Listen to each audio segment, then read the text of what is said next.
was like, I'm not interested in anything you have to say because I'm in God's true church. And she goes, well, I'm in God's true church too. She goes, no, you're not. You're wearing makeup. You're of the devil. And she closed the door on her. And the Mormon across the street is like, excuse me, it's me. My new favorite thing is Mormon soaking. Women are like the root of all evil. You know, who believes that?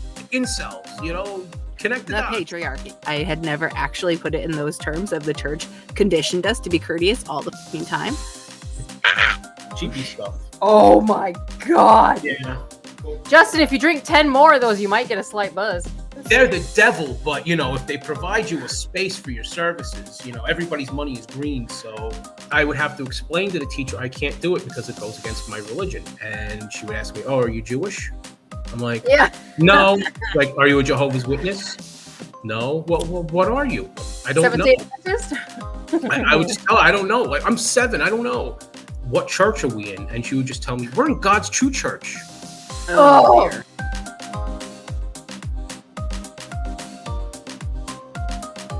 Welcome to the Apostate Sisters Interview Series, where we meet survivors of the worldwide Church of God. These conversations reveal the complex journeys of deconstruction, healing, and reclaiming freedom after life in a high-control religious group. Justin Joseph is the eldest of 3 siblings and spent his formative years deeply involved in the worldwide Church of God and its offshoots, including the Global, Living, and Philadelphia Churches of God. He ultimately broke free in 2001, rejecting the strict doctrines and racial restrictions to pursue his own path to love and liberation. Let's meet Justin. Help the sisters keep this healing content coming. Like, subscribe, and comment. Drop some dollars, or support us by becoming a channel member or patron for extra perks. So we're all here together because we all grew up in the same cult, but as it turns out, we grew up on opposite coasts in the same cult because we were out in California and you were in New Jersey, it sounds like. So can you tell us maybe like if you were born in it or how you entered the cult? Sure. So I was born in March 7th, 1981 in Teaneck, New Jersey. I wasn't born into it. When my mother got into it, she was 3. I was 3 years old. And my youngest sister had just been born. She was born in August of 1984. And she started watching the World Tomorrow program. She started really getting into the church literature. And she ended up being baptized in 1985, right before Herbert Armstrong's death. So when we first started attending the church services, we were part of the Montvale, New Jersey congregation, which is in Bergen County, it's a Bergen County suburb. One thing that really stood out, and I don't know how common it was in other parts of the country, but in our area, there's the one thing that really stood out to me more than anything, looking back on it now, was how diverse our congregation was. We had a very large Black and Latino congregation. You know, it was very, you know, so it was very diverse. But yeah, and which, you know, makes it to me personally. I don't know, thinking back to like the rules of the church, how strict they were back then on things like interracial dating and the like, it made me kind of, as an adult looking at it through adult eyes, kind of made me wonder like why would you want to be a part of something like that? You know? Exactly. Well, you mentioned that your mom had you and another one and like was kind of in that I've got toddlers phase of life. And I gotta tell you, that's not the first time we've heard that. Yeah. Like, I feel several times that's when families tend to have gotten involved with the church. And it may just be that it's like, it is a hard time of life. I've had kids and like, that's a hard time of life. So people are probably looking for something to connect to. Yeah. So I'll give you a little backstory about my mother. So my mother was the middle child of 5 kids. Blue collar Jersey Italian family. My grandfather worked as a union butcher in a supermarket for many years. He had 2 boys, and then she was born. Then my aunt was born after her in 1969, and then her youngest brother was born in 1971. her two oldest brothers as adults ended up dying drug-related deaths. Oh. Yeah, so there was a lot of trauma there. So I can discuss this a little bit more if it's fine with you. But Yeah, so when my first uncle, her first brother died in 1979, he had been at a party. He, back then, it was drugs. It was everywhere back in those days, and he shot up at a party. He OD'd. And when he started to convulse, they just, his friends freaked out because they didn't want to get in trouble with the cops or anything like that. So rather than do the right thing and call 911 or take him to a hospital, they snuck him back into his room, into his bed in the middle of the night. Oh no. And my grandparents found him dead in his bed the next day. Oh. So, So preventable. Oh. Yeah. So then in 1984, around the time my youngest sister was born, her second oldest brother, they found him dead on a New York City bus. He had OD too. So, shit. And you talking about, having the kids. So when I was born, my mother got married at 20 years old. My dad was 8 years older than her. So she got married at 20. She had me at 20. So I was born 2 months before her 21st birthday. So by the time she was 20 years old, she was already married and had a kid. And then she had my first sister, a year later. And then my third sister was born. So it was like back to back to back. So she was in her early 20s, 3 small children, in an unhappy marriage. Suffered a lot of family trauma, and needless to say, she was ripe for the picking for these people. They know who they can pick on. They always come after you at your lowest point in life. Mm-hmm. My dad was a very hardworking man. He, for most of his life, he worked 2 jobs. Sometimes it was 3. When I was little, he was, working in supermarkets. He was also working moving furniture. He was a very blue collar guy. He had a very rough upbringing. He was a product of his upbringing. He had very abusive parents. Who he would tell me abandoned him. He abandoned him a couple of times. There were points in his life where he was homeless, and he had to work and scrap so he could rent a room, and but he was always a hustler his whole life. He was always working. He's always putting his nose to the grindstone, all that. Got drafted into the army at one point. So he spent some time in Germany. And then, when he came back, he was also a singer. He used to sing in a band. And, when you sing in a band, you also spend a lot of time in bars. And when you spend a lot of time in bars, you drink a lot in bars. So, connect the dots. I mean, it was kind of an unhealthy, he would drink a lot. And sometimes when you drink a lot, some people have a propensity for getting violent when they drink, and there was quite a bit of that. Sorry, So Justin. it is what it is. I have a relationship with my dad today. I reconnected with him about, I want to say, around 2017. After not seeing him for about 30 years. That was going to be my question. I mean, you guys parted on bad terms, and then you just decided to, what made you reach out to him? I'm assuming it was you. Yeah. So what happened was, I was living with my then girlfriend at the time. This was around 2011, and over the years, I had kind of done some half-hearted searches for him. Never was really 100% sure where he was. I knew where he lived, but I could never seem to get a hold of him. And one day I decided to send him a card. I got him a card I put my phone number in it, and I knocked on the door. There was nobody there, and I slipped it under his door. And then 6 years later, I get a phone call. So you know, yeah. So, and we're close. I'm at a point in my life where I don't want to like really hold too much against him anymore. It's kind of like a life's too short kind of thing. And he's helped us out a lot. I mean, we live where we live now because we needed a bigger place because we had a kid. And he actually sold his place to, so we could have the money to buy this one. Like he bought our old place so we could have the money to pay for this. So, he's done a lot of, he's done a lot of great stuff over.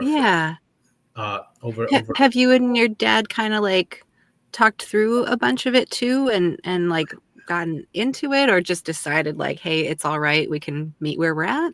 Like, yeah, he's kind of like my mom in the sense that he'll never admit he did anything wrong. It's frustrating because, and and I get it. Like, there's trauma on his end because what happened was he didn't see it coming. He came home from work one day, was sitting in front of the TV. He tells the story, and then there's a knock at the door. And he opens the door, and it's two cops. He says, "You got 10 minutes to pack up all your stuff and get out." So the way he tells the story, I don't, is that my mother had that the church lawyers had helped my mother remove his name from the lease or change the terms of the lease to get him off of it. So that way, lawyers. Yeah, that's what he says. I don't know. I mean, I take that with a grain of salt. I don't know. Okay. That's how it happened. That's just how he tells it. But I remember that day because we came home. We were spending the whole day at our grandparents'. It was a weekday. We didn't usually do that, so I was kind of wondering what was going on. And when I came home later that night, my mother sat all three of us down and told us what had happened, that he had to move out and they were getting a divorce. So okay, so what age were you? I'm sorry. At this point? I was 5 years old. This was in 1986. Oh, really little. Okay. Mm-hmm. Oh. Needless to say, it sounds like your father was not involved with Worldwide Church of God. Not at all. No. Okay. He was Did he have thoughts on it? Oh yes, very much so. So when my mother first got involved, she was really trying to push it on everybody. Oh yeah. Yeah. My dad basically was, he basically said, like, I'm working 2, sometimes 3 jobs. I have 3 mouths to feed. I'm not giving those people my money. Like, so it's like that, so as my dad, like when he would go shopping, he would tell the story. He had 2 shopping carts full of food, diapers, formula, everything. He said he always made sure that he worked like a dog so he could feed and clothe all of us. So that was his goal. He like I said, he worked very hard his whole life up until he retired back in 2017. So did your parents share custody then for a while? No. So my mother had custody and he had visitation every other week. And what ended up happening was there were times where visitation would coincide with like a high holy day. So, so we would have to go to like a church service, like, I don't know, like Pentecost or some crap like that, and, one of those dumb fucking holy days. Yeah. Okay. Well, we can drop F-bombs. Good. That's good. Yeah, you sure can. Yeah. You can say whatever the hell you want, Justin. Yeah, okay. That's fan-fucking-tastic. Okay. We'll bleep it if we have to, but be free, friend. I just didn't want you to get like demonetized or anything. I can bleep it. Okay. With all the shit that we say, Justin, you dropping some F-bombs is going to demonetize us? Yeah. It's just, it's my instinct to kind of, and maybe that's part of like growing up in COG. You're so pre-programmed to try to be courteous, at all times, and Right. I don't think we ever 100% break free of all those little indoctrination tidbits. Definitely not. That's why I'm in therapy and have no self-esteem. But I digress. Oh, Hey, we are doing the work right fucking Yeah. here. That's what's happening. I want to be really clear that, like, from a broader perspective on this, like, you know, you've mentioned it, that like everyone's like dealing with where they came from too, and the trauma that they brought with them. And that is true for every person that, like, in our whatever, in our lineage that led to the life we had. And like, nobody had a choice in that.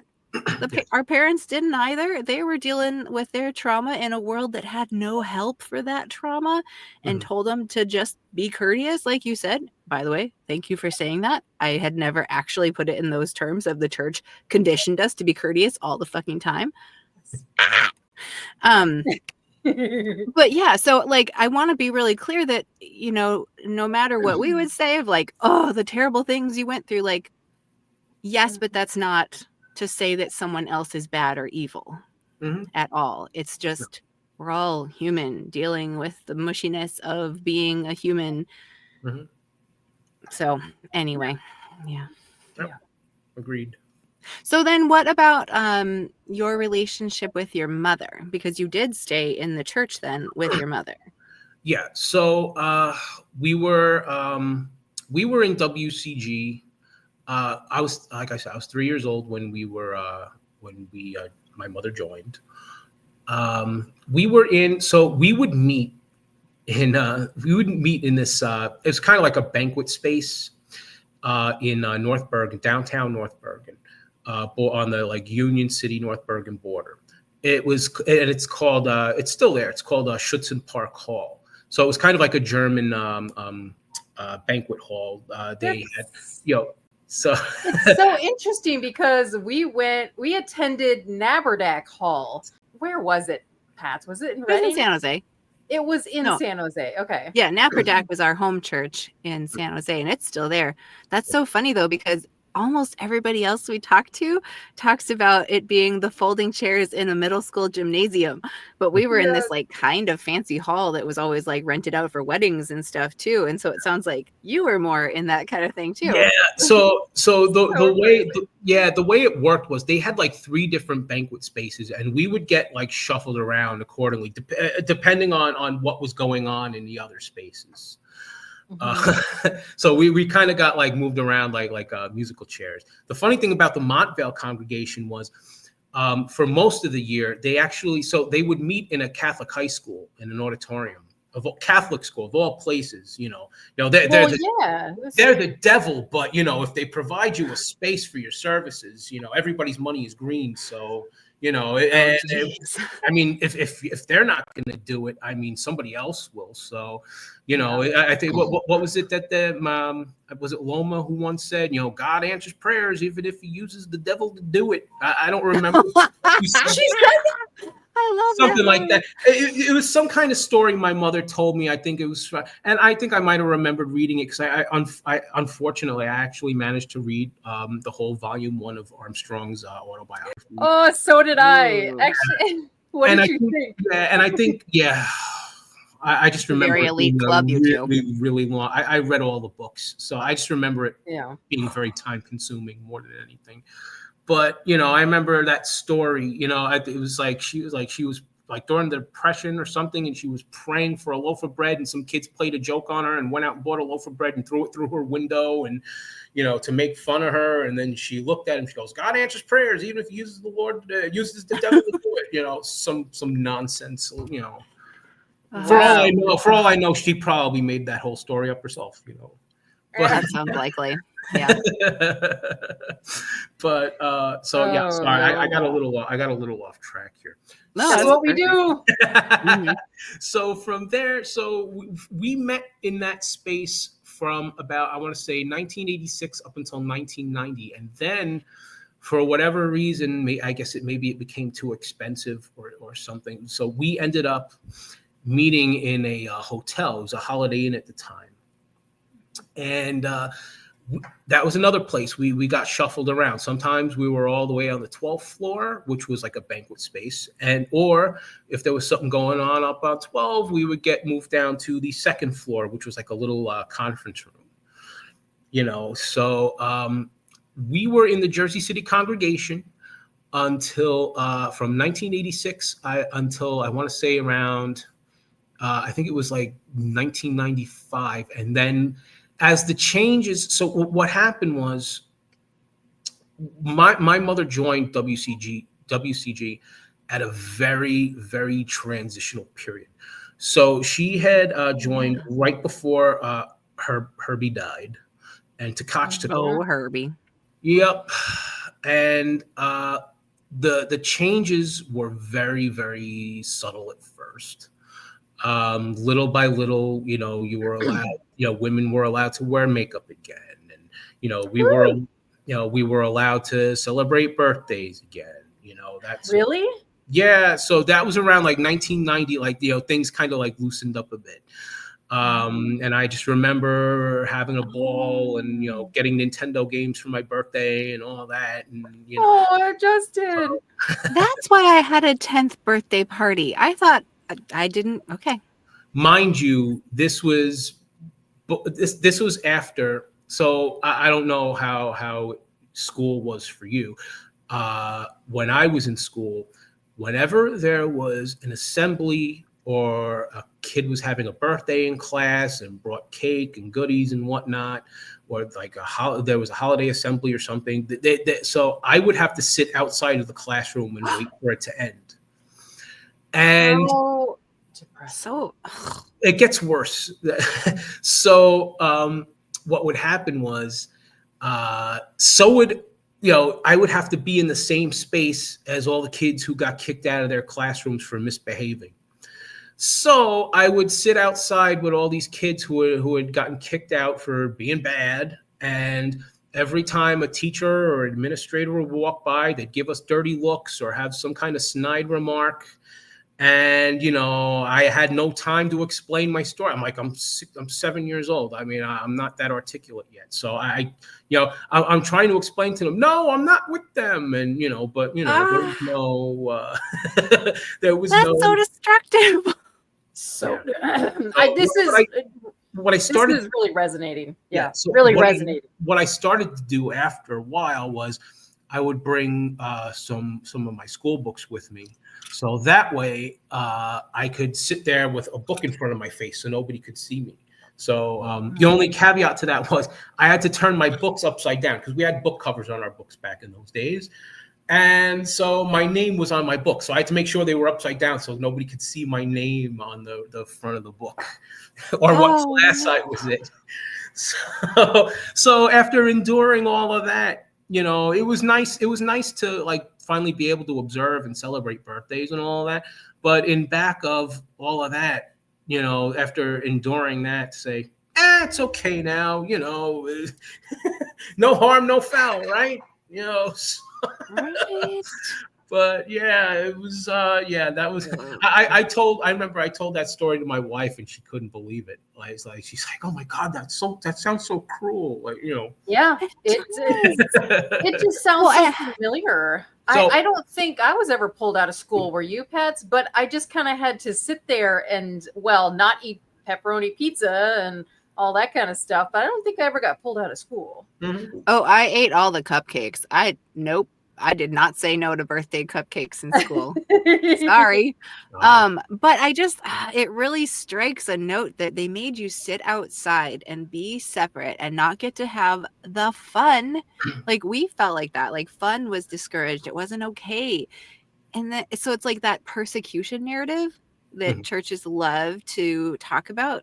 It's like, oh, they were proving to you how elect you were and also a piece of shit. Like, yeah. God, that's infuriating. And the funny thing is that there are positive and negative stories with art class. I don't know.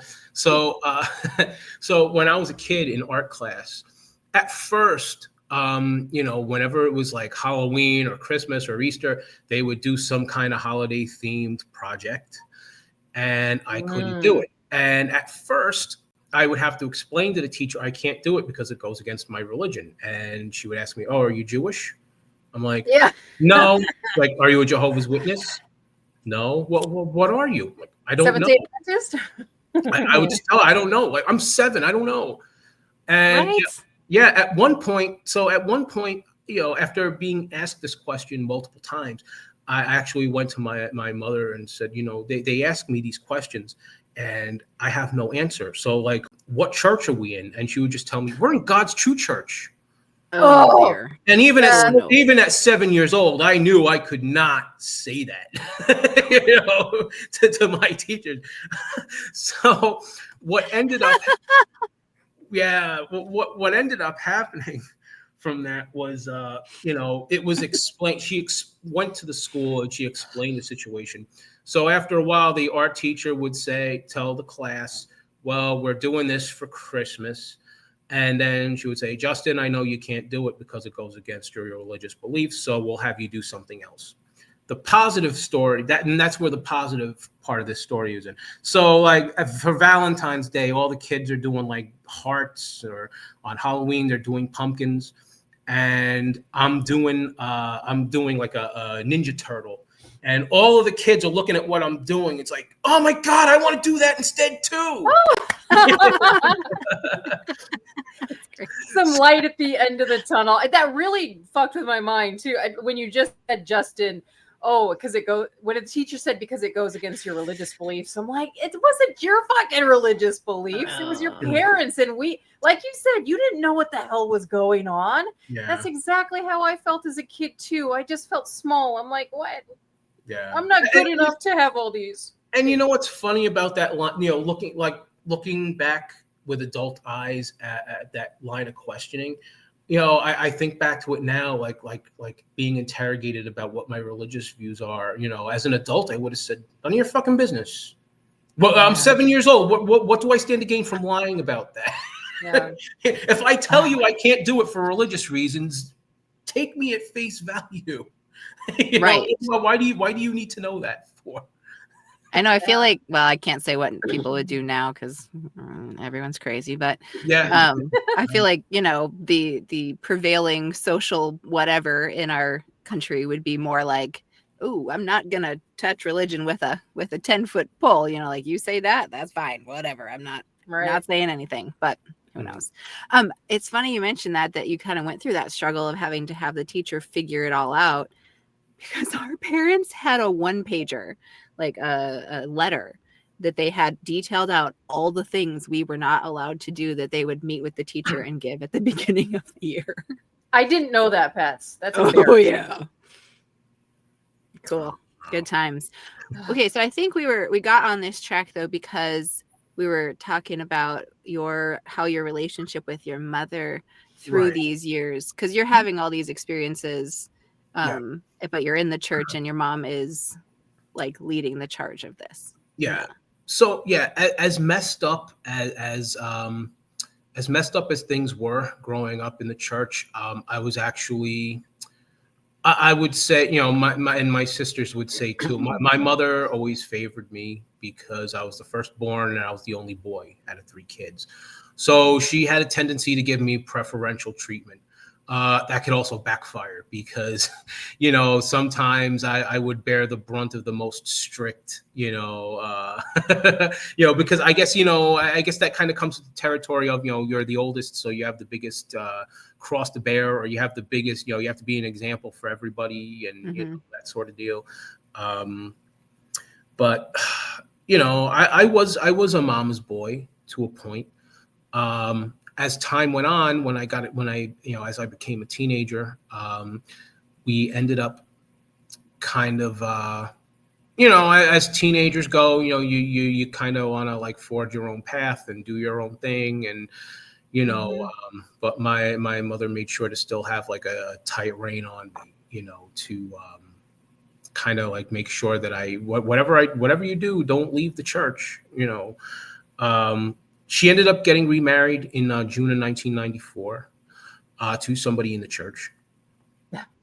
Okay. So, and in 95, when this was when things really started to shift. So around that time, Tkach had been sick. I think he had like stomach cancer or something like that.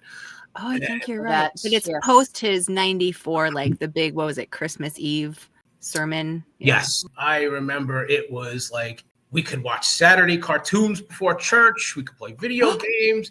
I used to bring back then I had a Sega Game Gear. I used to bring it with me to church. I mean, I'm like, hey, this is great, for that very brief like glimpse. And then in the fall of 95, Tkach dies. His son takes over. And we go to our last Feast of Tabernacles with WCG that year. It was in Myrtle Beach. Oh, been to that one. And we went to, I think it might have been I think it was the night service the night before. And then we went to the double service the next day. And it was a big, I'll never forget. Like they actually had a choir that was like swaying back and forth and singing the old time gospel stuff or Baptist or whatever. Yes, because they never did shit like that before. Yeah. It was always like really boring. You sing and then there's no even clapping. They just walk off stage and then it's really this awkward silence until the minister gets up. That was like the worst part ever of church services. Yeah. So embarrassing. Whoa. And I remember Junior was given this whole sermon about how we had to change the way we were, the way we were doing things because we were doing things by the old covenant and we're under the new covenant now. And, observing the Sabbath isn't that important because it's worshiping the Sabbath and we're not supposed to worship the Sabbath. And I'm looking over at my mother and her husband, and they just look totally like disgusted, like the whole time.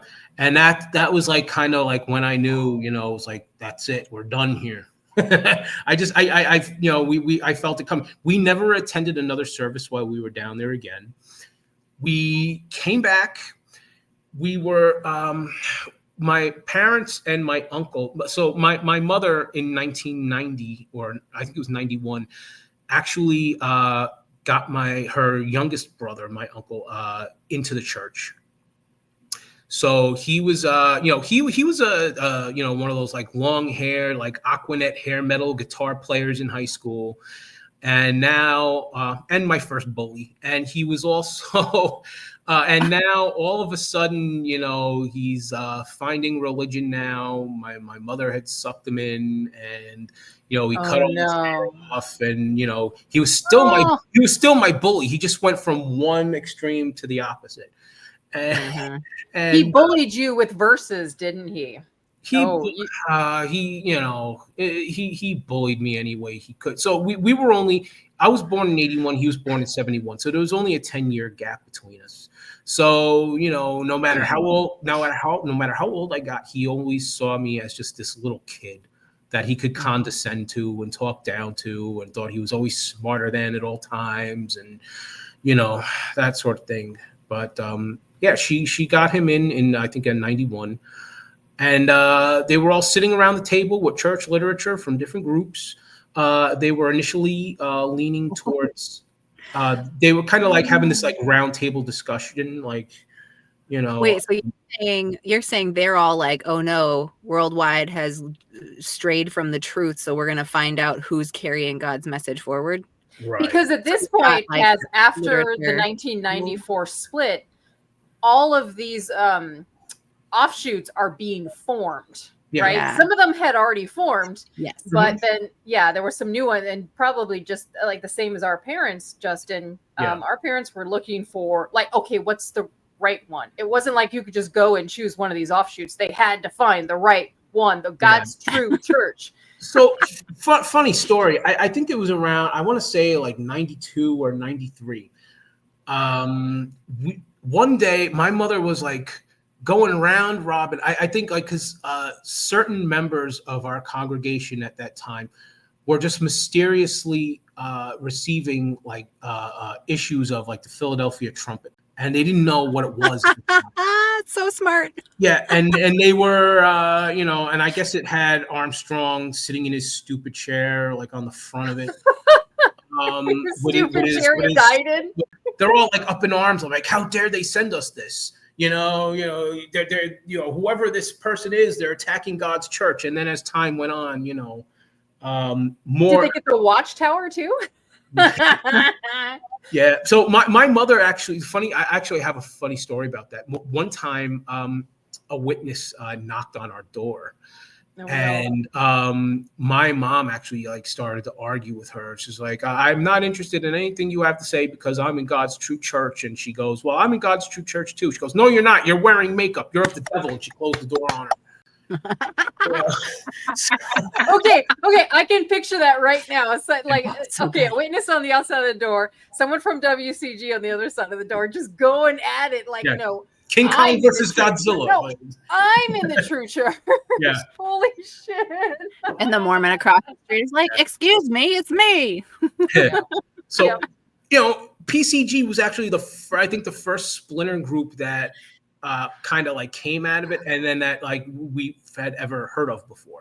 And at that point, we kind of viewed even by COG standards, he was kind of viewed as kind of like a cuckoo, like a weirdo, because it's like he wasn't from Ambassador College, he wasn't one of the very special chosen apostles of Armstrong. So it's like, who the hell is this guy? So you're saying this is Philadelphia PCG, Philadelphia Church of God, Gerald Fleury? Yes.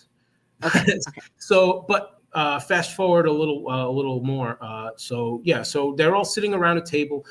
Initially, they were leaning towards, I think, the United Church of God, because my uncle back then was dating a former young ambassador who lived up in Massachusetts. So, and I knew this because they would alternate. He would spend a weekend with her up there. He would spend a weekend down here with her. And I know that because, I would go down to, his room to watch TV and play video games. And every now and then, you got to take a pit stop. And when I did, I would see her panties on the floor. So, totally new covenant. Definitely. That's a very, very new covenant. Very new. New beginnings. Like that. Like my new favorite thing is, sorry, I'm going to tangent. My new favorite thing is Mormon soaking. Have you heard of this? Oh my God. They say it's okay. I just learned what that was. If you put it in, but don't move, that makes it fine. And then you, but now people are like, but what if we're not the ones moving? Sorry, this is where you were going to go. Do you want to say it? No, well, this was during Ryan's interview, right? When she was explaining, you have friends come in and you shake the bed. Are you, the fucking hoops you have to go through? Then you're not doing it. God's laws. Yikes! It's the poop hole loophole. Just stick it in the ass and it's fine, because God doesn't care about that hole. Yeah, that's right. And Herbie would say, you're not breaking necessarily the letter of the law, but there's the spirit of the law, which is much worse. What the fuck does that even mean? I heard stories. So it's like, technically, you're not doing something wrong the way we say it's wrong, but you're still doing it wrong. You're still doing the wrong thing, Totally. By the way, Justin, you also read Herbie's autobiography, Volume 1, correct? Sorry. Do you remember? Yeah, it was quite a snooze fest, but the part I found interesting was, do you remember when he had gone down to Louisiana for that job, that logging job? He was a clerk at some sort of lumber company. He got sidetracked with marketing, but long story short, that kind of stuck out because I was kind of following his timeline, right? Mm. And then in some expose, one of his upper echelon dudes mentioned he actually lost his virginity to a prostitute when he was living down there in Louisiana. I remember that part. I don't remember that story, but I could totally believe it. I remember Herbie talking about how he would go on dates when he was down there, and how he was just so disgusted with today's youth. They need all these dopamine levels, all these dopamine kicks, and meanwhile he's just going on walks with women and having talks, and maybe he'd get a little racy and hold hands. Like a job interview. And he would say all these girls wanted to marry me, but they just weren't right for me because they come off as harlots or whatever. According to one of your dudes, you fucked a harlot down there. So I buy that.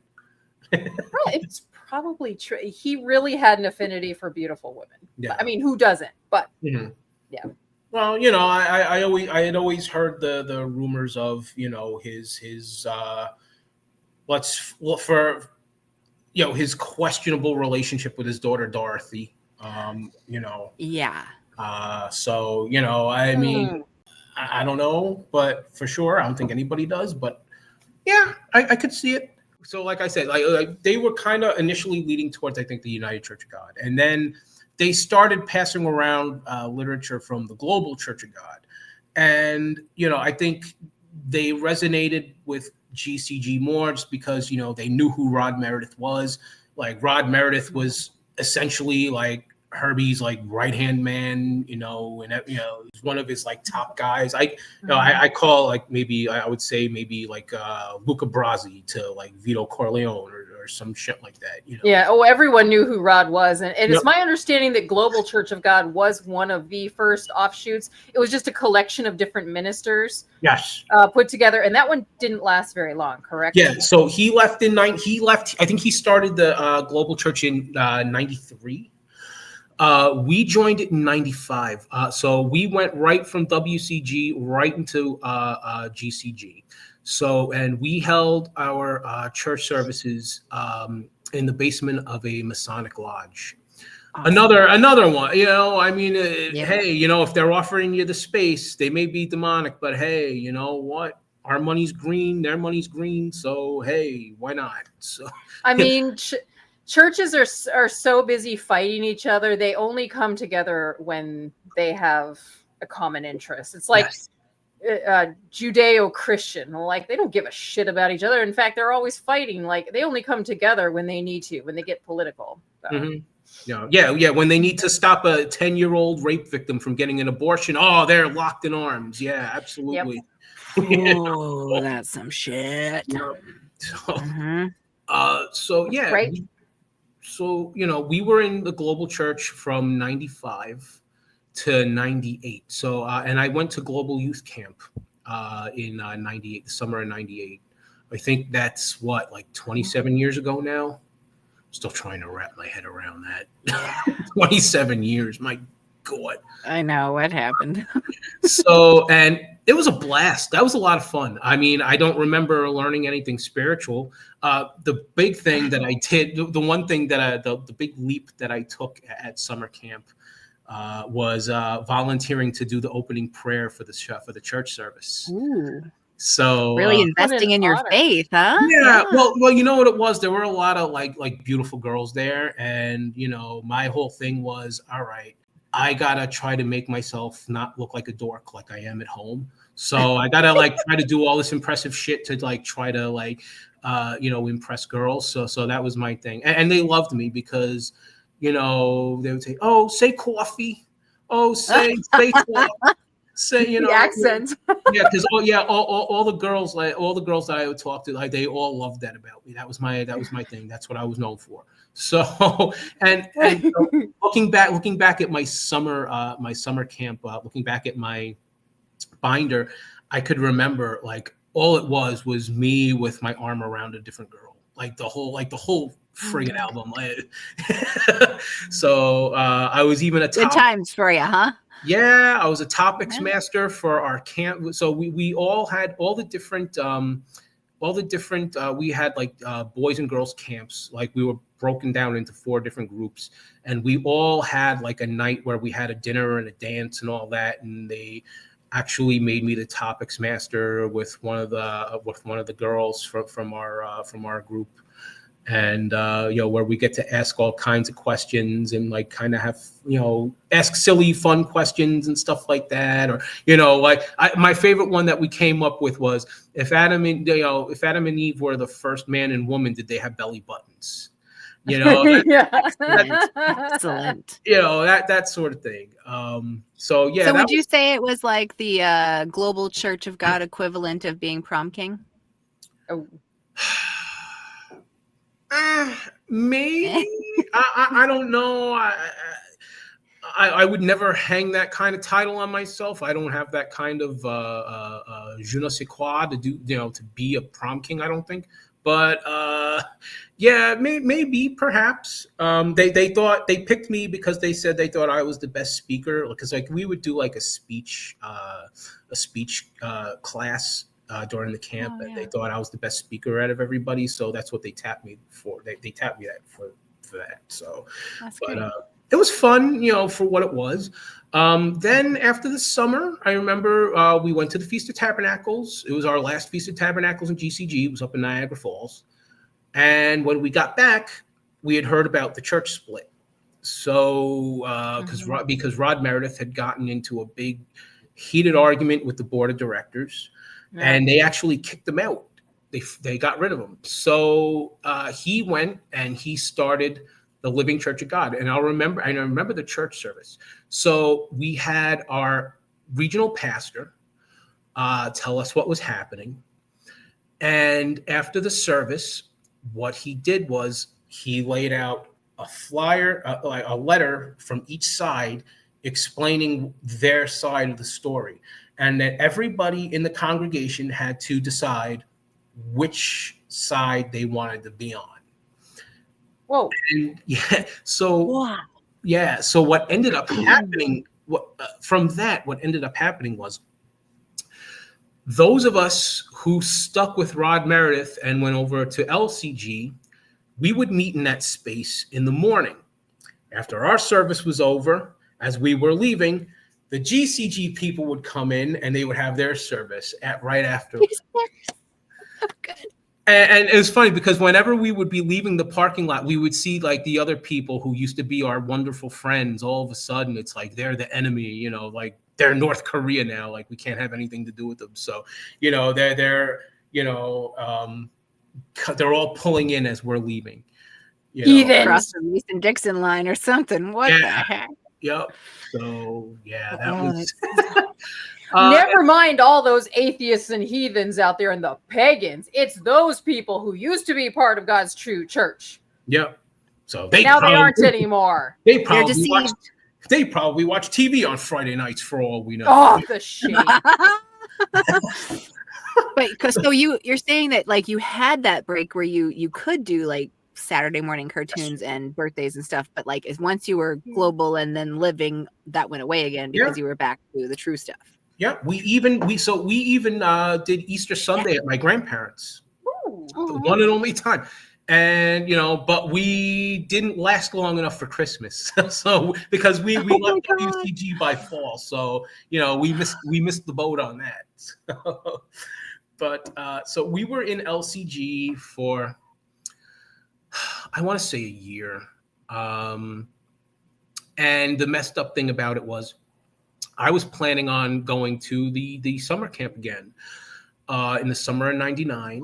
And I had even already bought the plane ticket. I think it was like a $500 plane ticket. Back in those days, I was working a part-time job or making minimum wage. Back then, it was like $5.15 an hour. And I had saved all this money to buy this plane ticket so I could go to the summer camp. And then as time went on, my mother and her husband decided, these people are too lukewarm. They're getting wishy-washy on things like, is it okay to wear makeup? Is it okay to eat gelatin? And the elder didn't like what the elder was saying. It was like, well, we just got to have unity. Well, that's not what God would say. Unity. So, all of a sudden it's like they're looking at their favorite term was, they're Laodicean, Oh my God. I think the correct pronunciation is Laodicean. But they didn't know that. So as time went on, they became more and more disillusioned with LCG, and then they started watching Gerald Flurry and they started reading the Philadelphia. The big difference about joining PCG was it was like the old days of WCG. You couldn't just walk in and attend a church service. You had to be vetted first.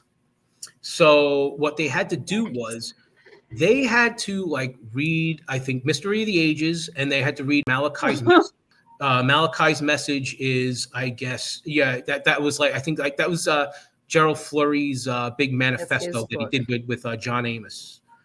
Not John Amos. What was it? I don't. Poor John Amos. Rest in peace. I don't want to get James Evans mixed up in this. Well, Justin, it's my understanding too that Gerald Flurry is actually the one that bought out all of the literature. Yes, and there was a whole big copyright fight about it. I remember reading about that. Yeah. Yep. Because it still belonged to. Well, at the time, it was still Worldwide Church of God, even though they went through the upheaval, and then they slowly changed the name to Grace Communion International. Yeah. Mm-hmm. All those stories, like, because like my mother and her husband, they were very vested in, what was happening. Initially they had won the court case, and then like it was appealed, and they lost the court case, and then I think what ended up happening after a while was, I think the WCG side, and I think Stanley Rader was their lawyer throughout all of this while all this was going on. He was more behind the scenes by this point. He was still involved. He just kind of like left public eye after his big scandal with money.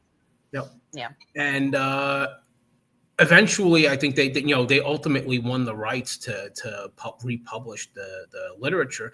I always more by that point I was kind of like tuned out. I always kind of just chalked it up to like WCG was just tired of like spending money on this shit, and they're like, all right, fine, the hell with it, just take it. We're tired of dealing with you, I guess, especially if they didn't really like abide by it anymore. Mm-hmm. So I remember it was summer of '99, and I remember that because it was a very big. We're having a really bad drought at the time. We were all on the Sabbath, like we were all meeting at her one church friend's house every Saturday, reading the literature. They're all talking amongst themselves about all their boring crap, and that I don't care about. And finally, the regional pastor and the pastor for the specific congregation, like they came and they saw us and they interviewed us and asked us all kinds of questions about, how do I guess it was all the standard questions like, have you read this book? Have you read that book? How do you feel about this, that, and the other thing? DDD, whatever the hell else you want to put in. But, ultimately they decided, okay, you're in. Congratulations. But my uncle had to wait. He had to, because, as I stated earlier, he was engaging in over the years, previous few years in some like extracurricular activities. So, you do that and it's usually like, I think like a 6-month waiting period that you have to endure. But he didn't have to go. I don't think he had to do the whole 6 months because he went to the Feast of Tabernacles with us that year. Man. And that Feast of Tabernacles, and I'll never forget it. It was in Prince Edward Island. It was 1999. And, but in GCG, I had all friends from camp. I had a great time. We all got along great. It was fun. These kids were awful. I mean, like, they had all, it was like, they all knew each other from the time they were babies, and they were just such a strong clique that, they didn't like anybody like else coming into their clique. So anytime I would see a girl or somebody and I would say hi and I'd be asking questions, oh, where are you from? This, that, and the other thing. They would all laugh at me for it.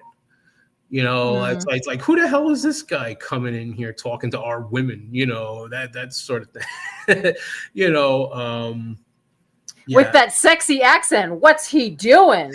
I feel intimidated. So it was So that's why I say, like, of all the experiences in the COGs that I had, like PCG was hands down the absolute pits. Like it was the worst. It was very depressing, very hard. It was the old time religion. It was back to it was no makeup, no holidays, no nothing. And The other thing that loosened up in WCG, now that I'm on this tangent, was, you could see doctors. I was able to go to the doctor when I had to. In PCG, that was no longer the case.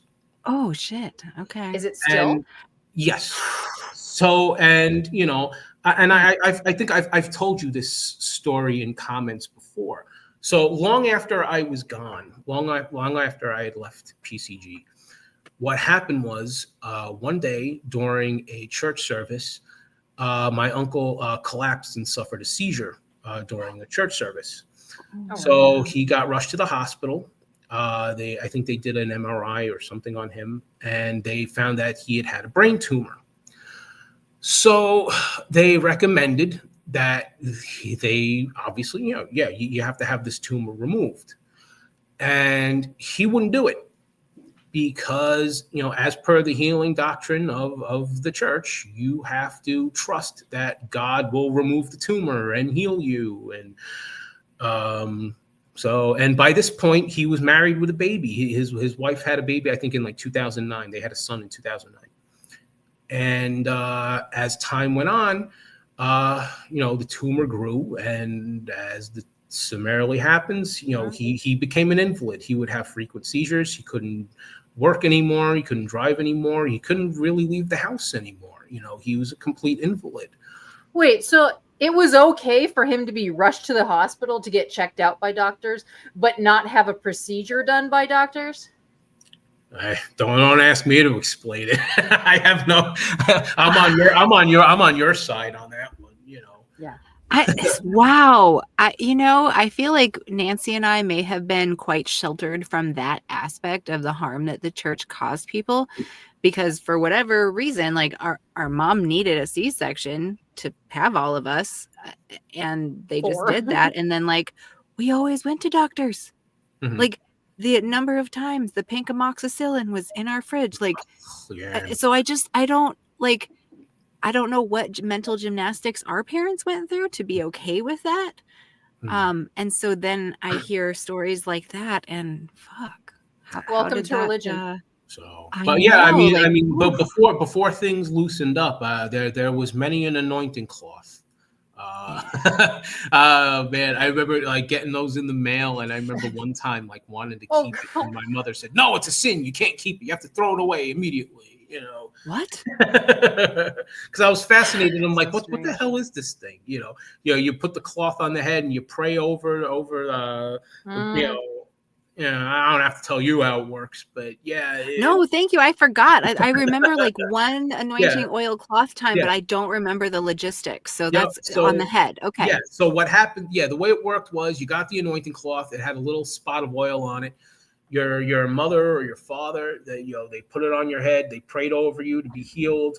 And then you had to throw it away immediately because you didn't idolize the anointing cloth. It was about having faith. What the fuck? So I guess so fucking stupid. Evidently keeping the anointing cloth was idolatry, so you had to throw it away instantly. I mean, that just sounds like magical practices to me, but okay. Yep. So he ended up passing away. Actually, it's going to be coming up on 10 years.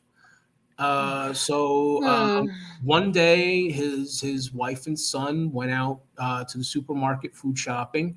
They came home and they found him face dead on the floor. So, and that was about, I want to say 4 or 5 months after my grandmother had passed away from stomach cancer. So at this point I had no relationship with my mother. So, where do you want me to start? How old were you when your uncle had passed? I was 34. Okay. So yeah, he had died. So actually, and I remember this because I think we had just gotten back from a wedding. One of our friends was getting married out in California. It was a momentous occasion because I had never been on the West Coast before, and we did the whole Disneyland thing and all that. Mm-hmm. And, it was a blast. And then I came home to find out that this shit happened. But you're long out of the church by the time your uncle passed, right? Mm-hmm. Yeah. So okay. I left the church in 2001, like you said earlier. what precipitated that was, so back then I was actually working in a mailroom. I'll never forget this. I was doing overnight shifts, working in a mailroom through a temp agency. And there was this woman who she was a security guard on the floor who would walk around, do tours on the floor. And one of these nights, like she passed me a note that she liked me and gave me her number and everything. And I went up to her in her little cubicle and she asked me, "Oh, do you date?" And I'm like, "Yeah, sure. Why not?" I'd never been on a date before, at least not unsupervised. The only date I had been on prior to that point was in the 99 Feast of Tabernacles when I met a girl. We were staying in a hotel. We went to the restaurant in the hotel and her parents sat in a table across from us to watch what we were doing. So yeah, Yeah. that was that likes an audience.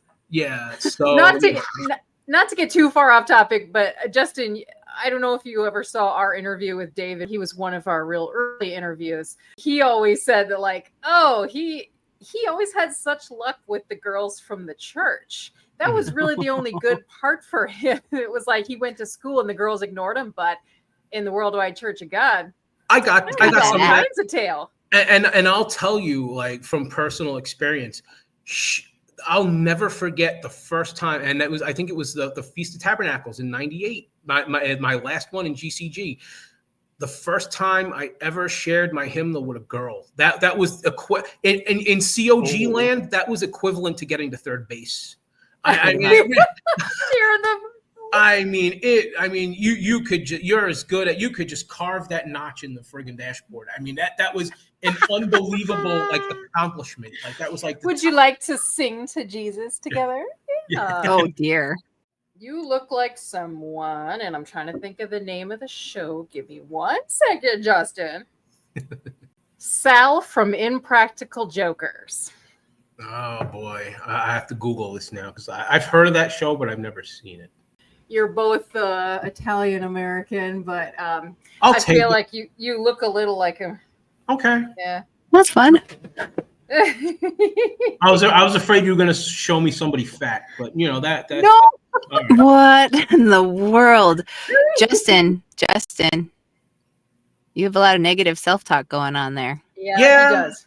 Yeah. Where does that come from? I wonder. Jeez, I wonder now. Yeah.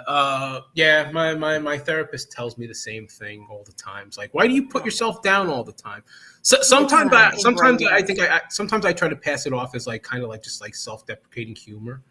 I do the same, Justin. I do the same. Yeah. Laugh it off. Yeah.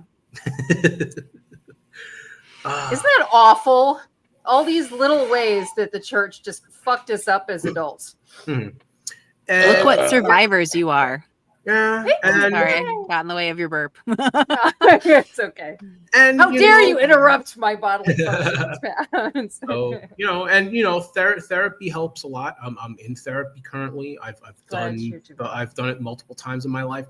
But no matter how much therapy you do, you could even be on medication. I've gone that route before because I ended up with a generalized anxiety disorder. And, no matter how much help you get, unfortunately, these groups, they break something that in you, like that just doesn't get fixed. Yeah.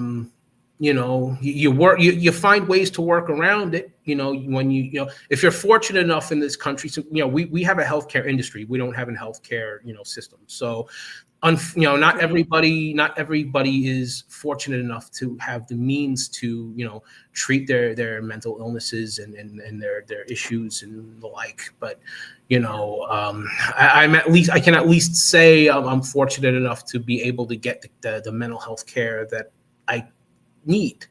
I want that for everybody. Yeah. I hold out hope against hope someday that universal health care will become a reality, but that would be nice. Well, there's no deity coming. It's up to us if we want the world tomorrow, Yeah. Yeah. It's like world. one of my favorite things. I don't know if you follow Tizzy on Instagram. He's one of my favorite people. But ever since Trump got elected, his mantra is and I repeat it over and over: no one is coming to save us. We are on our own. Yeah. So stop with the superheroes, people. They are not real.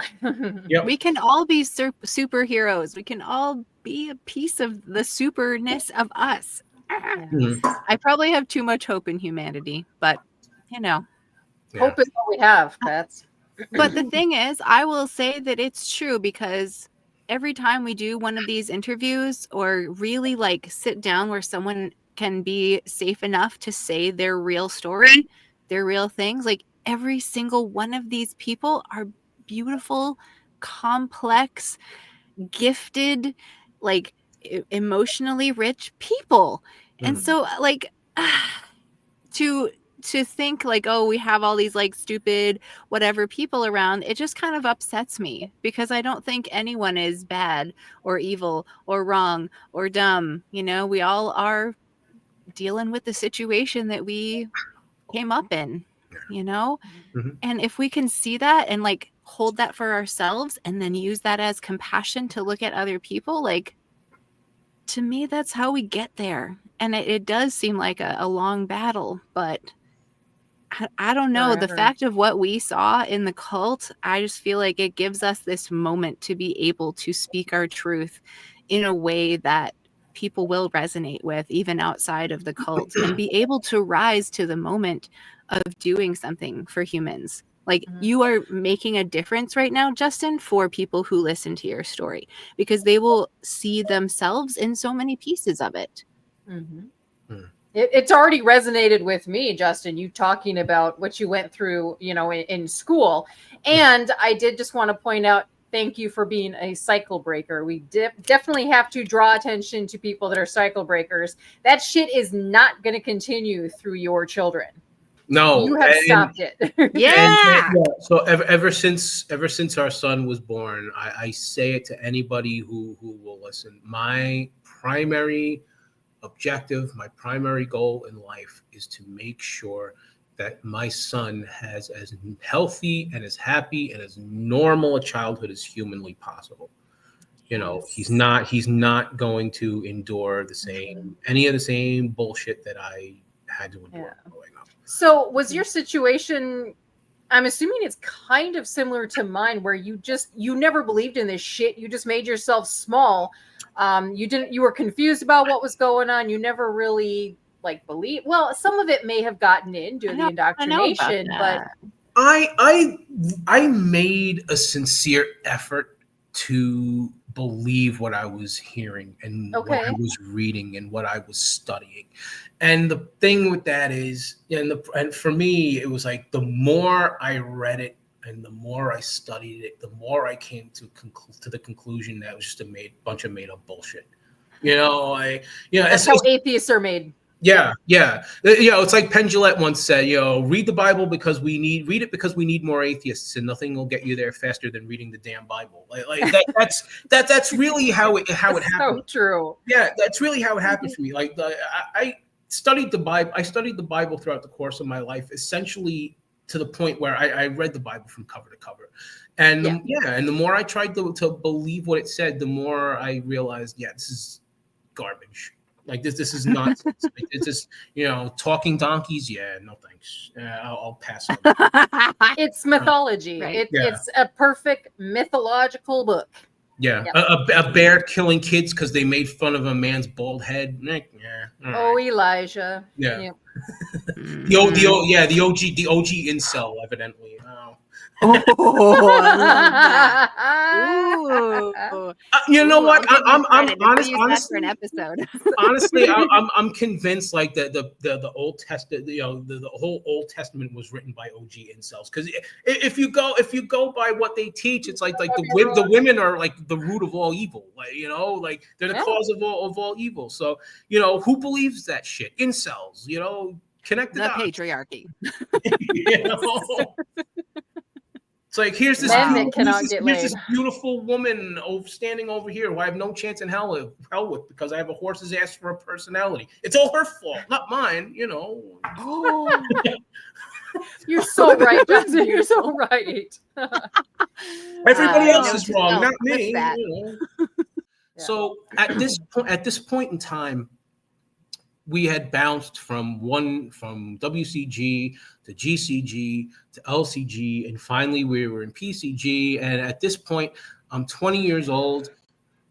I'm not happy where I am. I don't like anybody my age in the congregation, and I'm becoming more and more disillusioned with the church because, you know, all these years I was taught we were in God's true church, and then as time went on, it's just, you know, oh well, these people are no good now, but these people, they're gonna get it right, and you know, no, they've lost their way, but these people have it right, and you know, by that age, like you're just coming out of your teenage years, and you know, you're kind of starting to see the world with different eyes, and at that time, I was starting actually to get really into politics, not in a good way. So I started getting into politics because I grew up in a conservative house, in a conservative family. And whenever I would spend a lot of time at my grandparents' house, and my grandmother was an avid Rush Limbaugh fan. She actually used to get a Limbaugh letter.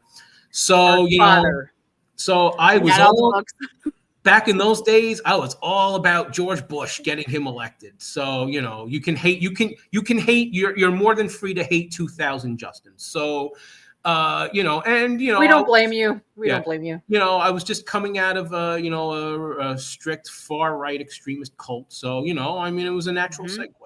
So let's have some compassion for 20-year-old Justin, who wasn't allowed to see beyond that bullshit up until that point. Okay, fair enough. Hugs to him. Okay. So, you know, I want, you know, and I wanted to get more involved in political things and, you know, helping people. But you weren't supposed to do that because you weren't supposed to care about anybody outside of the church.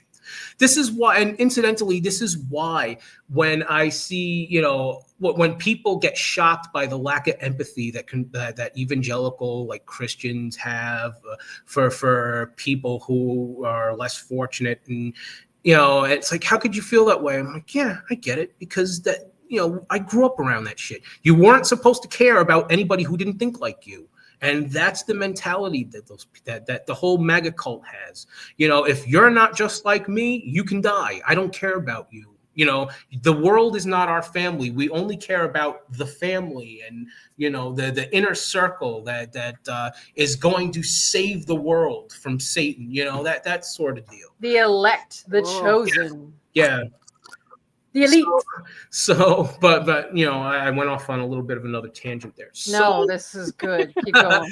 So around this time, so like I said, around this time, I'm already getting very disillusioned by everything, and I just happened to come across this girl at work,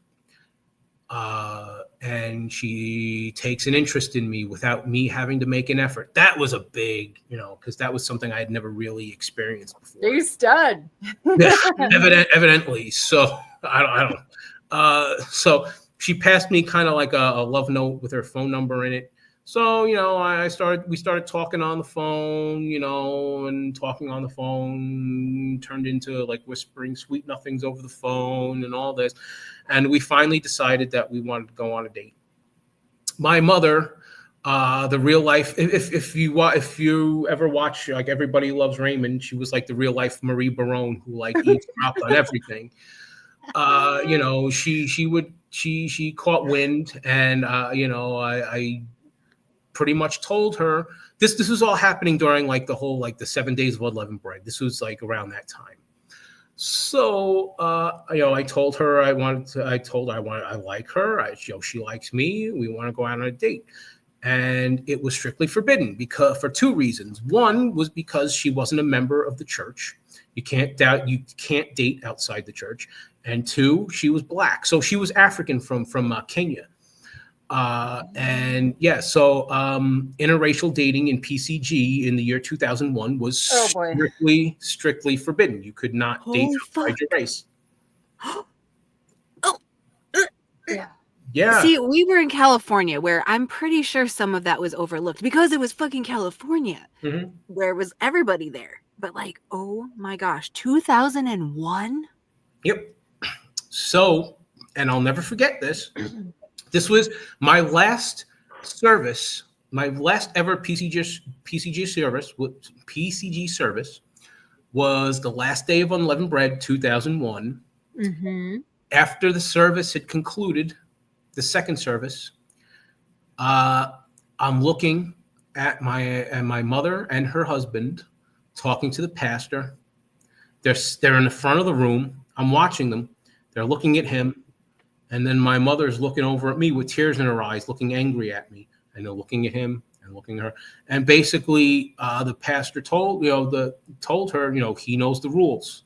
He either stays or he dates this girl, but he can't come back anymore. So I said, all right, fine. I've had enough. I'm done. And that was the end. That was the end. Wow. I never looked back. And we went on our date. And, we had a on again, off again relationship for about 2 years. Ultimately it didn't work out because I, at that point, was very damaged. I did not have, I basically had to learn how to live life on the fly. I had nobody really to guide my path. So, it was basically seat of the pants. You got to learn by making your own mistakes. And, it was not, I made a lot of mistakes over the years. It was rough, and whenever something would go particularly wrong, you would start to wonder, oh, well, hey, my mother would always say, if you don't return to the church someday, you might end up dead on the street or something, Oh my. It was always, you know how it is with, they always have to try to scare you. That's why the Jehovah's Witnesses blacklist you, and even in the COGs. So that was the other thing about PCG. Like PCG was a really high, very controlling. It was more controlling than the other splinter groups in that they actually legit fellowshipped and marked people. None of the other COGs at that point did that anymore. Maybe PAX, maybe David PAX, RCG. I have no direct experience with them. So, as far as the splinter groups go, I think PCG and RCG were always kind of like the 1A, 1B, and the really hardcore, like old school, extreme rules as in pro wrestling. Oh, I know Gerald Fleury was definitely that top tier. The way I understood it was United Church of God was one of the more progressive ones. Yes. And Philadelphia Church of God was one of the most strict. Yes. And David C. Pack is just he's So my parents, my mother and my uncle actually so David Pack came to our GCG congregation once to give a sermon, and this man was like such, you know how people can be pathological liars, but they're not good at it. So that was David Pack. And I don't know if it was because he thought, hey, these people are so friggin' stupid, they'll believe any stupid shit that I say and they'll eat it up. Because he they're all sociopaths to varying degrees, but so sometimes I think he just said stupid shit to get people to believe it, to get his rocks off. So he actually told a story about how he was actually going on an expedition, this big expedition to Mount Ararat to see Noah's Ark. Because we all know that that's real, right? And my uncle, who's 10 years older than me, who was so much smarter, always knew so much more than I did. Well, he was like practically begging him to go. Oh, can I go with you? I would love to be able to go with you. It's like, nah, I don't think we can. It's only there's only a very select few they let do this. So Oh, okay, yeah, I could totally buy that. So Who yeah. sucks the most asshole? You Yeah. As if Noah's Ark is actually somewhere. What the The fuck? fuck? Oh. Wow. yeah. So That's yeah, amazing. that was my one and only. That was our, I think, one and only. And we held so many of these people on a pedestal. Yeah. One of my mother's favorites, I think, was Mr. Waterhouse. Like that was Oh, like such a huge like rock star name in our house. It was like, oh, Mr. Waterhouse is coming. He's gonna like give this incredible, and they would even like go. I remember, I think at one point, like he went and like did this like Sunday service. It wasn't a holy day or anything. I think it was just like a Sunday Bible study or some crap. And but they would go and they would hang on his every word because it was Mr. Waterhouse. I mean, why wouldn't you? All that makes me Wasn't- think of is Monsters Inc. Yeah. The big villain in Monsters Inc. was Mr. Water Noose. wasn't Waterhouse the minister that would preach for like 3 or 4 hours? Was he the one with the really long sermons? I've heard that. I was fortunate enough to be spared from that. Okay. So the Waterhouse event was such a special event that evidently it was adults only. So I would stay at my grandparents' house while, they had to like, so they slurped up, I guess, 3 or 4 hours of that dreck. I have no idea. I don't know what it entailed like directly, but and that was the other kind of like, I think, messed up aspect with these, with these pastors is like they were held to such a high regard. But what would end up happening was, I think it was like, what was it, like every 3 years they would all get like rotated out to different regions. Yeah.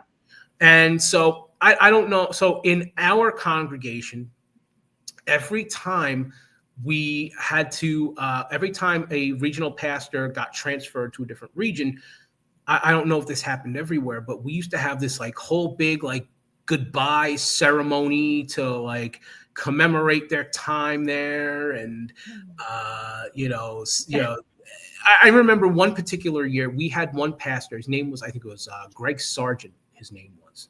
Oh, I know who you're talking about. And I remember we had actually like this whole party and a talent show after the church service. And I remember this. Were there finger foods? No, but there was a lasagna with sour ricotta cheese in it. I remember. Oh, y'all did it different on the East Coast then. We were all about finger foods over here. Yeah. Well, we have a lot of Italians in New Jersey, so Italian food is a big staple here. So, but yeah, they didn't get it right. They used bad ricotta cheese and it was not good. So, anyway, and I remember the talent show because actually, like, my sisters like did a baton act on stage to Dream Lover by Mariah Carey. So, so yeah, and that's how you knew like things were really like loosening up, that they would allow a song like that to be played, at a church event, Yeah, wow. Well, okay, what year was it though? We were in Sacramento. I want to say it was late 80s or something, maybe even. They had the children's choir sing Heal the World by Michael Jackson. And literally when they announced it, the whole Feast of Tabernacles, like the whole place just went, what? You're going to do a Michael Jackson song? He's definitely evil. But Patty, this was around the time when like Armstrong had reshaped his image and given him this self-proclaimed title of Ambassador for World Peace. And so all of a sudden he likes brown and black people and he's bringing in all the cultures of the world. Yeah. So that would make sense that they would have. Yeah. Yes. Yeah. Mm-hmm. Didn't he at one point start getting called Grandpa Armstrong? I think like towards the end of his life. Yes, he had the children from around the world call him that. Gross. do you see the disgust? Like Nancy and I cannot take the disgust off our faces right now. I think you're right, Nancy. I think we need 10 more of these. But yeah, I don't know. Okay. There was one episode I had edited, Justin. I do all the long form editing usually first. Mhm. And we had some sermon of Armstrong's where he was talking about, and the children, the beautiful little children. And just to be a snarky bitch, I decided to put some words on the screen real briefly that said, "Yeah, we know you like children, you sick fuck." And it was just for like a second, and then he continued talking. You know what?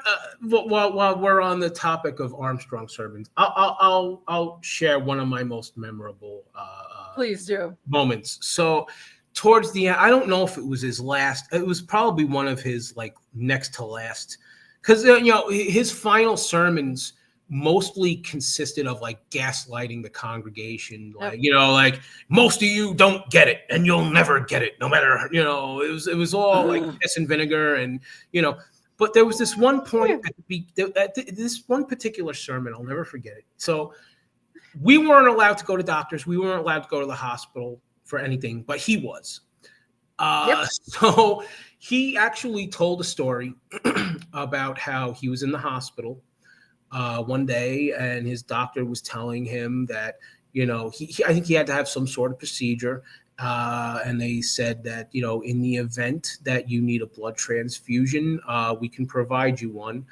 But he was very concerned about it because that was when the AIDS epidemic was like running, was fast and furious, back in those days. And the doctor quipped back to him. He says, but don't worry, I'll be sure to use it from one of your own people. And that got a whole big laugh from the congregation. So that was probably the most memorable thing I ever remember him. Patty and I are horrified over here. Yeah. So that's actually the speech that I was referring to as well, Justin, when I had made that little comment that he was so excited that AIDS came onto the scene as an excuse to be like, see, you break God's laws. This is what happens. Modern medicine can't fix it, can it? Yeah. And I was kind of starting to touch on that a little bit. So like, and it's funny, like to this day, like, it's funny, like, even though it's not true and it's all bullshit, it still like stays with you. It was like when my wife got diagnosed with breast cancer about a year and a half ago. It was a very scary, it was a very traumatic time, and in the back, in the deep, dark recesses of the back of my mind, some teeny tiny little voice said to me, "You see what happens when you go against God?" No. Like, and it's something this is not right, and I know it's not true, but it's just something that like crawls out of your brain like a maggot, like a rotting, like it's just they so got to us early, screwed up. And when I first left COGs, when I first left, and I struggled to kind of like really kind of forge my own path. Like every time something would go wrong, you would worry, oh, well, I mean, is this God's way of telling me that I have to like kind of get back in line and that sort of thing? And mind you, when all this was happening, I was still living at home. So there came a point, this was about a little over 2004. So I had met a mutual friend when I was active in politics. At this point, I was actually, we were kind of like working with somebody who you would call like a political gadfly. He was like one of those perennial, annoying people in town who would always run against the, establishment and would never win anything. And he would always run people for council seats or seats on the school board. He ran me a couple of times for a seat on the school board. And I met one of the other people. It was a woman that he would also run for things. That's how I met her. We started doing political work together. And I actually kind of I liked her. I liked her a lot. I thought she was very nice. We had nice conversations. I found her very attractive, and she was 28 years older than me. So, when we first, and then we started dating. When we first started dating, I was 23, she was 51, and I love it. Yeah, one thing led to another. We spent Labor Day weekend in Lake George. By that point, after we got back, I was kind of like splitting time between being home and being over there. And, the time came where I finally had one last big blow up with my mother. And she told me, all right, look, you're spending half the week here anyway. You might as well just move in. So that was all I needed to hear, because all I wanted to do, whether I thought it was the right thing to do or not, was escape the house, because I couldn't take being around that shit anymore. Yeah. So, I ended up packing up and leaving one unhealthy situation for another unhealthy situation, because, like I said, life doesn't have an instruction manual. And, I had nobody to really like kind of guide my path. And at 20 years old, you're not exactly thinking with this head. So, I'm 20 years old. This like attractive, much older woman likes me. It's like, that's all I care about at that point. So very understandable. Yeah. Well, and we just weren't taught to communicate with people either. Yes. Navigating the world. It was really hard for me too. I was just shoved into it. Sounds like you were as well. Yes. And you had to figure everything out. Wow. Yeah, and it was a tough period, because we were together on and off for about an 8-year period. We would break up. I would have to move out and look for a place on Craigslist to live. And then we would get back together after a while, and then we'd break up again, and I have to do that shit all over again. At one point, I was working out at a gym. I had become friends with one of the managers of the gym, and he was looking for roommates. So I started doing that, like him and another one of his other friends. Like we actually like started sharing apartments. So I would bounce back and forth to, from living with her to living with roommates, living with her, living with roommates. And the last time we finally like called it quits for good, I called it quits for good because this was a point. So we had broken up, but we were still living together. And I actually started seeing one of my, so she was a Facebook friend, but she was a coworker of my best friend in high school. They worked in the same school. So, and I met her at a Halloween party. We were both cats for Halloween. So she was a cat. I was Peter Chris for Halloween that year. And I'll never forget it, because like that was my first Halloween since I was like a baby before we joined COG, where I got to like dress up as something. Mm-hmm. So like, and I was like really like big into Kiss growing up. So like that was like a huge deal for me, like back then. So, I met her, we talked for a few years on and off, like we knew of each other, like, but, and then after a while, we finally like went out a few times. She, we really hit it off. We liked each other a lot. Or so I thought. Maybe back then I read more into it than there actually was. Probably did. But then, we got to talking, via text message one day, and she said that we couldn't ever be anything more than friends because you're an atheist. So, mind you, via text, not in person, through text message. That was ultimately the straw that broke the camel's back. Okay, you need to get your ass into therapy, because something you're doing is not working. Like you need help, and you have the health insurance. You might as well use it. So that's when I started getting into therapy for the first time, and that was what really kind of helped me break some unhealthy behaviors and attitudes. And it finally helped me permanently break free from a very unhealthy relationship. I don't hang it all on her.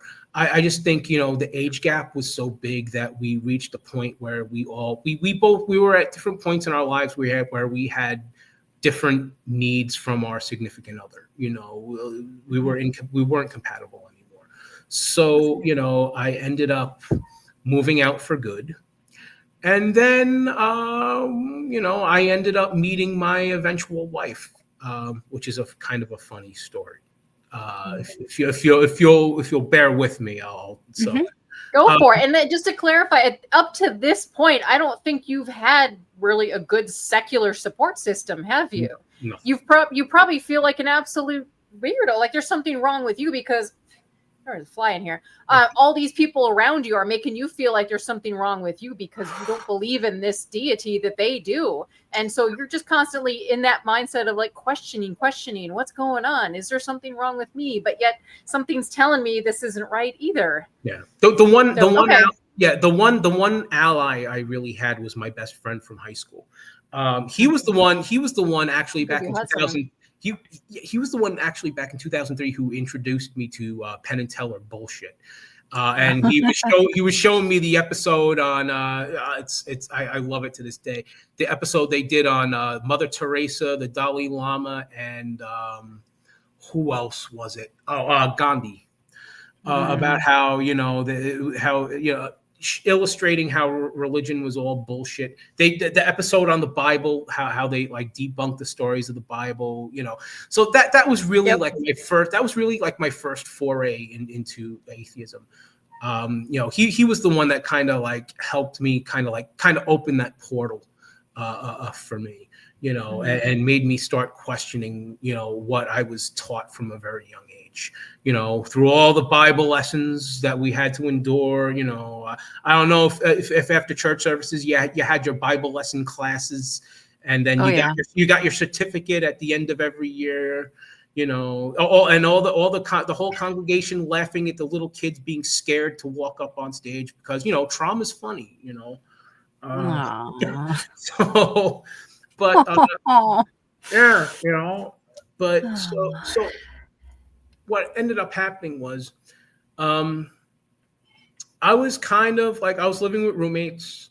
I was kind of like at a low, I don't want to say a low point in my life, but I wasn't at a healthy point in my life. I was just, sitting in front of the TV a lot, drinking a lot. Not really, just work, sleep, not getting out much. And I decided to sign up for a dating site that no longer exists. So I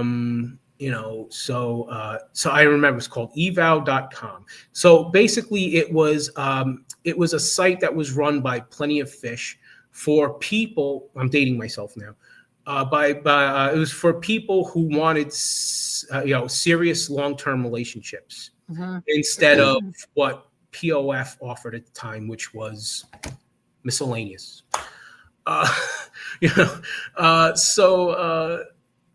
I was like going through, swipe left, swipe right, how that whole deal went.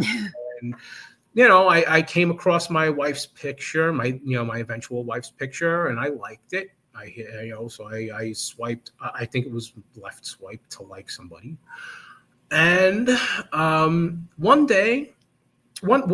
night I'd come down with some kind of like throat infection. I had a high fever and a really bad sore throat.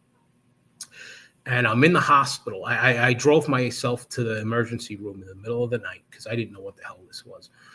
So I'm laying there waiting to get examined by an ER doctor. And out of the blue, I get this message on the app from her. So so she's messaging me while I'm like completely miserable in the hospital. And so, I'm just like, so I think I said something like I was an old soul, because I am an old soul. I'm like, when I was 6 years old, I was going on 60. So, I told, yeah, I'm an old soul. I like, all my tastes predate me and all that. And she was like, oh, I'm going away to France soon, but we should talk soon. I'm like, okay, that sounds good. I get home. They sent me home back in those days with Percocets because like they would just give that out like candy. The good old days, So I came home. I was so sleep deprived because I was in so much pain that I couldn't sleep. So I popped like 2 of them, passed out. I woke up in the middle of the afternoon and there were messages from her. I'm like, oh shit, I got to reply to her real fast or she'll think I'm not interested in her. So, and then I messaged her back and she explained she was going to be in France for, I think, 1 or 2 weeks. But once she gets back, we can go out on a date. And she ended up messaging me from France, like right before she was going to leave. That was my first clue right there. I'm like, okay, she means business. If she took the time and the effort to actually like message me all the way from France, I'm like, okay, all right, yeah, I could see this going somewhere, And we talked on the phone for a while when she got back, and by the time we had our first date, it was like we practically knew each other already. Oh. It was April 2013. It was our first date.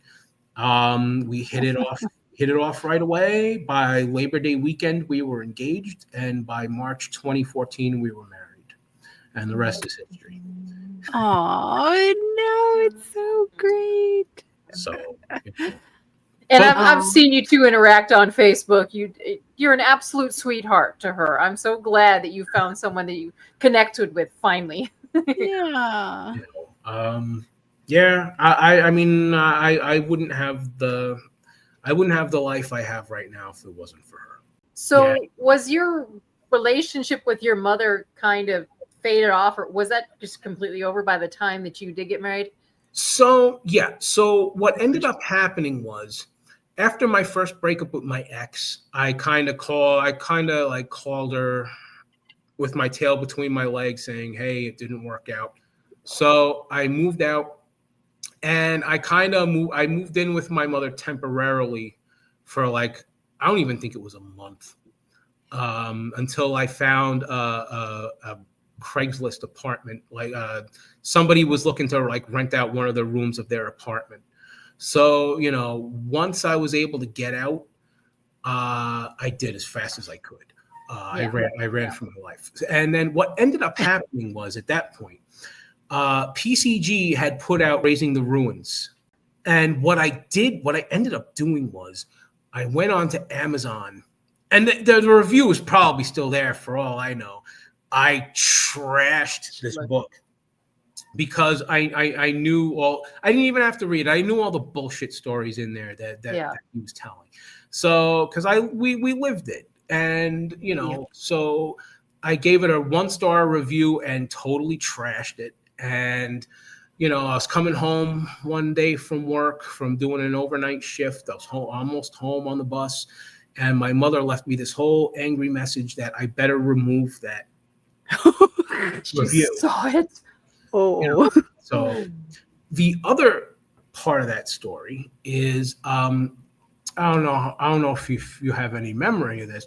Back then, there was this kind of like this message board website called Shadows of WCG, and where we would all kind of like share like COG stories and like we're doing now, in a much more primitive fashion. And I told the stories that I'm telling here about my upbringing, my family history, and how I got out of the church and everything. And that was when I had my last interaction with my uncle. So he called me, and we had this big blow up over the phone because he said that I was slandering the family. I was airing out their dirty laundry, and you have no business doing that. And I don't ever want to see you anywhere near this family again, because I'll show I have hard copies. I printed out everything you said. And if you ever come anywhere near this family again, I'll show them everything that you said. So, this was maybe about a 10 to 15 minute blow up over the phone that culminated in me telling him to go fuck himself. And that was the last interaction I ever had with him. and he died 8 years after that. So for a long time, it largely also, like, my family, like, they didn't approve of my relationship that I was in. They would say, "Oh, you can come to these things, but you can't bring her." And obviously, I wasn't about to do that. Right. I stayed away, and I had no relationship with my mother until my grandmother passed away of stomach cancer in 2015. And then after that, my uncle died in August of that year. And it got to a point where she figured, you know what, life is too short. So she reached out to me. Okay. She started having contact. That was also around the time, I think, like, it was September or October that year when my wife got pregnant with our son. And, that kind of, I guess, lit a fire under her, and she really wanted to, kind of reconnect and all that. I tried being Facebook friends with her and her husband very briefly. That went very poorly. We're not friends on social media, but every now and then she'll check in and ask me how I'm doing, and we're civil, but we haven't seen each other since Thanksgiving 2019. So they live about an hour and a half away, down in Tom's River.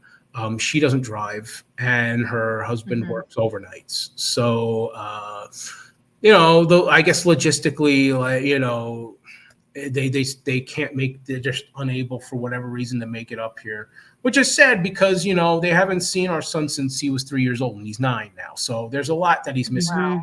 And they're that close. They're living that close. Yeah. And meanwhile, my dad is always there. Like, he loves, at this point in his life, he's very happy, enjoying retirement. He loves his family. He loves his grandson to death.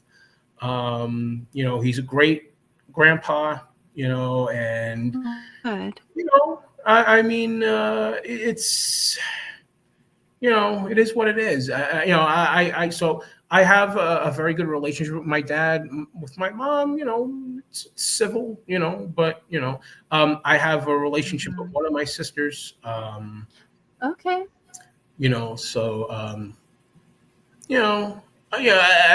can't force people to interact with you, and we're all busy. We all have our lives to live and all that, so Absolutely. Yeah. Well, Patty and I definitely don't go out of our way to contact our parents either. And when we do, because they don't call us, it's a very stale conversation. How's the fucking weather for the 100th time? PCG started implementing this rule where if you had kids that weren't part of the church, they weren't allowed to live with you anymore. What? Yeah. And so what ended up happening, like children or adult children? Adult children. Oh, okay. Yeah. Well, still, yeah. Yeah. What the fuck? Yeah. So there came a point where one of my sisters, so my sisters were living together, but they ended up losing their apartment, and she needed a place to stay until she could get an apartment on her own.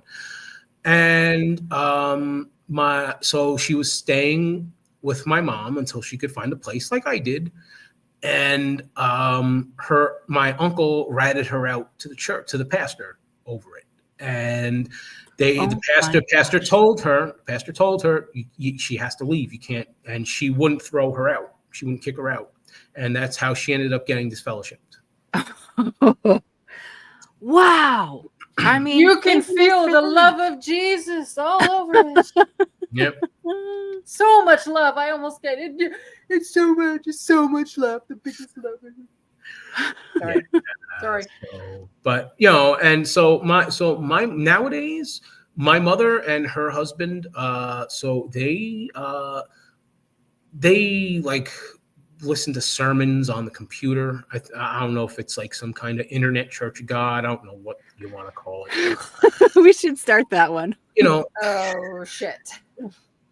So and they still observe the holy days. Like they'll go someplace for the Feast of Tabernacles every year. They hold on to the ideology. Like they still my the thing that drove me nuts about this the most was I'm going to divert off the path just to tell this story. So after our son was born prematurely, and so he was a preemie. So he was in NICU for about, I want to say, about a little over 40 days. And while he was in NICU, we had the baby shower we were supposed to have for him before he was born. And I made it a point, since I wanted my mother to be part of it. It's like, all right, well, Saturday, it's the Sabbath. So, I'm going to work around it. I'm going to accommodate her. I'm going to we're going to have it on a Sunday instead. And I told my mother, okay, so yeah, just come on Sunday. And to which my mother said, oh, we can't make it. It's Passover. So fuck. It was the first and last time I ever tried to. It's like, same shit as always. I'm never doing this again. I should have known better I should have known better from the start. I know better now. Never again. So well, you're not alone. I mean, so many of us had parents, relatives that didn't come to important things in our lives. They didn't come to my high school graduation. They didn't come to Patty's wedding. I guess it is what it is. At my wedding, the only one I had on my side was my best friend from high school. Him and his wife. They came to. He was my best man. So our wedding. So our wedding, we got legally married by the county clerk in Hackensack. And then we had, the whole big shebang down in Boca Chica down in Dominican Republic. So, so they came down to DR for us for our whole big. I'm so glad you had him in your life at this point. Is your wife Dominican? Yes. Oh, okay. Yeah. There we go. Anybody. Yeah. So I like I said earlier, she's a Washington Heights girl. So odds are in Washington, Washington Heights is kind of like little Dominican Republic. It's kind of like how Miami, Florida, and Union City, New Jersey are kind of like little Cuba North and little Cuba South. It's like how China with Chinatown and stuff it's kind of like their little community. So Washington Heights is a very big has a very big Dominican population. I have a very good friend that's Dominican, but she says she's from Brooklyn, but I wonder, is that? I wonder. Oh, that's south. That's south of Manhattan. Okay. Yeah, that's way downtown. Yeah.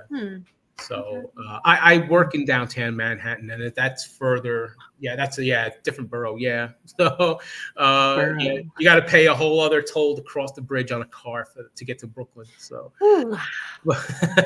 but getting back to the topic. So my mom, they still follow all the, they still follow the ideology. They go along with all of it. At this rate, I cannot tell you one way or the other if they do it because they still do it because they still hold fast and they still believe in it, or if at this point it's just sunk cost fallacy. It's like you've devoted practically your entire adult life to this, so maybe it's just more mentally appeasing to just keep doubling down on it than to just look at yourself in the mirror and admit that you fell for a big lie. Right. I won't assume that, if she says she still believed in it, I'll give her the benefit of the doubt of that. I have but I often wonder that to myself,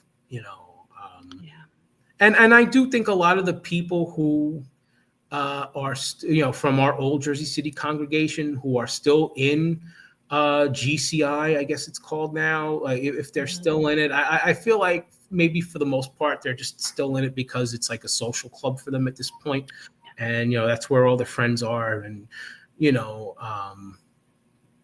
I just think because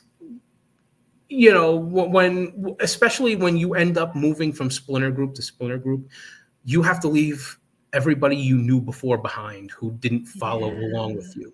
I do the best I can with the hand I'm dealt. I think that's what we all do. Yeah. What else can we do? Yeah. Exactly. You have like the greatest attitude on it all, honestly. Yeah, you really do. Like, you really do. and I don't know if this is another moment to plug the value of therapy. Mm-hmm. If you blame your well-adjustedness today on that at all, but I think you do. Blame. Yeah. I know. It's kind of funny. Absolutely. And Give you know, credit to. and the funny thing is, like, I told my therapist that I was doing this, so she's gonna go back and watch this. Yay! Yay, therapist! Woo! Yeah, Great there job. we go. Yep. So, Shout out. yeah. So she's gonna get more insight on what makes Justin tick. So Yes. Excellent. I think that like that brings me to need to quote your therapist and ask you if there's anything else you want to talk about before we go. Ah, boy, oh boy. Oh, see, it's happening to me again. I won't think about it. I won't think of it until after we're done. No, You know what? We just did a follow-up interview. We interviewed Nancy with an I, not that one. And she about 6 months later was like, you know what? So much has changed. Can I do another one? So you know what? If you want to come back again and give an update, let us know. I would love to do that because I'm enjoying this, and yeah, I'll say, now that you've put the bug in my ear, I'll touch on something. My big ultimate career goal in life was to work with my voice, either like doing radio or doing voice acting or voiceover work. And I even thought about like doing things like podcasting or things like that, but I never really had the tools to do it. Or the, so this is like such a blast for me to be able to have the opportunity to do something like this. Good. Well, maybe you can collab with us at some point too on specific topics, Justin. Sure. Yeah. I would love that. That would be great. Everybody's got a story, and I like yours. That's why this is a great format, because you're just allowed to kind of just open up and just say whatever comes to mind, and you hit on something, and it's nice. I've enjoyed this very much. Oh, good. Well, we sure appreciated having you here. Yes, we appreciate you, Justin. Sorry, I'm gonna say. I can't tell you, like it's an honor because I've been such fans of yours, and it's so much fun to participate in the live shows on Friday nights. That's very fun, yay! With drink in hand, and watching the old telecasts and mocking them and laughing at them and playing with fake boobies and and the holy mighty majesty on the kazoo. That was the icing on the cake. Oh, good. If you enjoyed this show and you appreciate what the sisters do here, please leave a like, comment, and subscribe to the channel, or drop some dollars if you're feeling feisty. Thank you. Like and subscribe. Yay, Justin!